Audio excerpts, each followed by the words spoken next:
স্বৈরাচার সরকার থাকতে তো আর ভালো ছিল, মানুষ জিনিসের দাম কম ছিল, তেলের দাম মনে করেন বেশি, 220 টাকা তেল, চাইলের দাম কেজি প্রতি 20 টাকা 25 টাকা বাড়তি কেজি ভর্তি। তাহলে কোন জিনিসটার দাম কমাইছে? তো 4-5টা গাড়ি দিয়া চলতেছে সমন্বয়কেরা, এরা বুঝবো কই থেকে গরিবের দুঃখটা?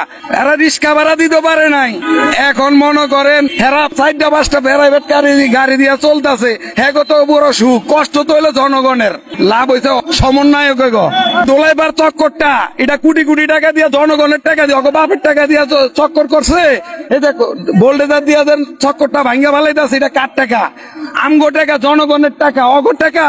এই যে এটা ভাঙছে, কোটি কোটি টাকা খরচ করে করছে, এখন আমার বোল্ডেজার দিয়ে ভাঙতাছে, এটা কি অগো টাকা? এটা জনগণের টাকা।